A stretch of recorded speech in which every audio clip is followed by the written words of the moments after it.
Now there's a new theory as to why Marco Rubio is such a loser. It's so stupid. God, these guys in the establishment, they have no idea what's hitting them. So first, let's give you a sense of what's going wrong in Marco Rubio's campaign. He's campaigning in his home state of Florida that they're voting on March 15th. This is super important. He's supposed to win this. Oh, look at this. Here's a rally in Hialeah. Let's see a first picture of it. Okay, look, some people showed up. Let me give you another picture of that same event. Oops. They were planning to fill the stadium. They did not. That is not how it went down. So, when Rubio was asked about, hey, you seem to attack Donald Trump, do you think that was an issue? Remember the famous hands comment that led to Donald Trump talking about his penis in a debate? Okay, anyway, here's what Marco Rubio said.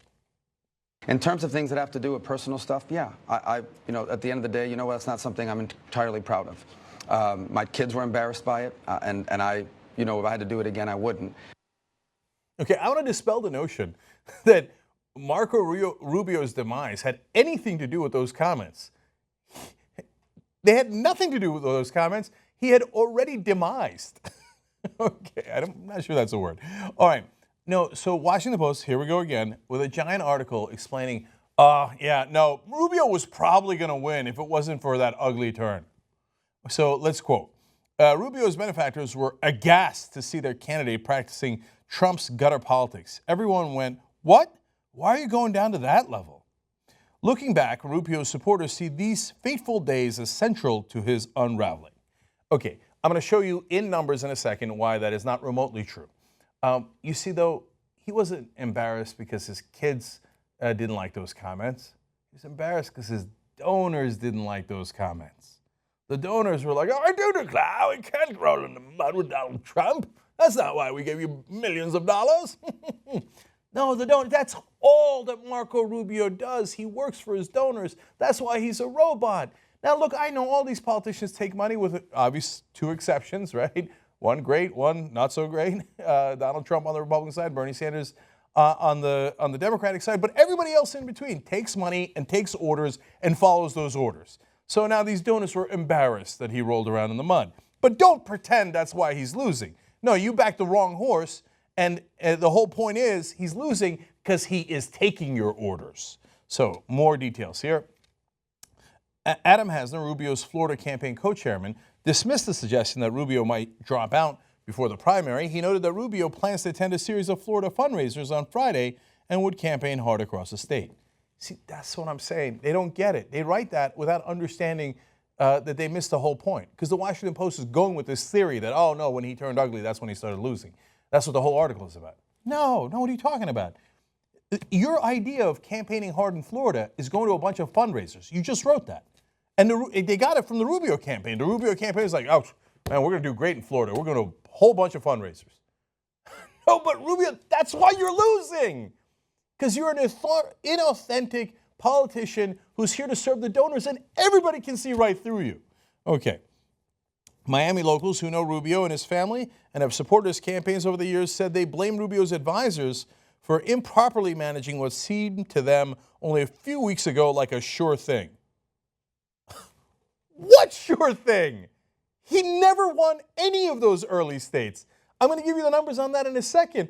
But in their crazy mind, we had all the donors, and then Jeb Bush dropped out and we got his donors. It was a sure thing. No, it was never a sure thing. Rubio's major donors are descending on Miami for a finance retreat. You're not getting it. He's had 1,000 finance retreats. He's not losing despite that. He's losing because of that. Okay. One more quote for you guys before the numbers. That was when private pollsters tracking the race began to see Rubio's favorability rating and his standing in the horse race stall out in Sooner Road, referring to the comments where he made fun of Donald Trump on a personal level. That's not when his numbers started to go down. So finally, let me show you the results from the elections before Marco Rubio made any comments about Donald Trump on a personal level. There's the first results, Iowa, where Marco Rubio famously bragged about finishing third, 23.1% of the voting. And yes, that's third place. Nothing to write home about. Okay, but maybe it's good for his future. Let's see how he did in New Hampshire. Oh, in New Hampshire, he was annihilated. He was in 5th place. These guys think it was a sure thing as he was coming in 5th place in New Hampshire. Okay, well, maybe down in the South, he's more likely to win because he's got all those endorsements. Sorry, doesn't win again, 22.5%. Can't get above that number. Comes in 2nd. They bragged about that. Boy, he's got momentum now. He went from 5th to 2nd. Well, in Nevada, he was definitely going to win. That was going to be his firewall. There's a lot of Latino voters there. Oops. Lost by 22 points to Donald Trump. So where's the sure thing? No, he was losing before he made those comments. That's why he made those comments. He should have been more aggressive against Donald Trump all along. But he can't help himself. All he does is take orders. So his donors told him not to attack because that would be unbecoming. And then once he attacked because he was desperate, he was definitely going to lose, then they're like, oh, I do declare. I did think that was unbecoming. I'm going to blame your loss on that and not on me. Okay. Lastly, Washington Post says, consider Kansas, where one private poll showed Cruz, Rubio, and Trump in a virtual tie a week before the caucuses there. Rubio lunged for the win. He trumpeted the endorsements of Governor Sam Brownback and Senator Pat Roberts, as well as the revered former Senate leader Robert J. Dole, and campaigned hard there for a full day.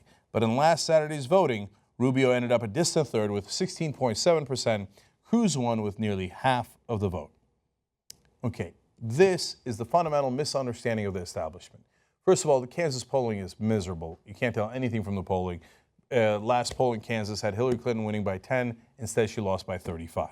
But that's not the main point here. He was never going to win Kansas. It's not because he went dirty that he lost Kansas.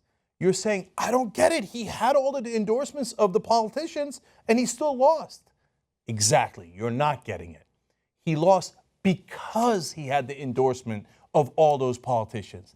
People are sick of politicians, and they're sick of the establishment. Marco Rubio isn't losing despite the fact that he's the favorite pick of the establishment. He's losing because he's the favorite pick of the establishment. And the establishment is so blinded to it, they can't see straight.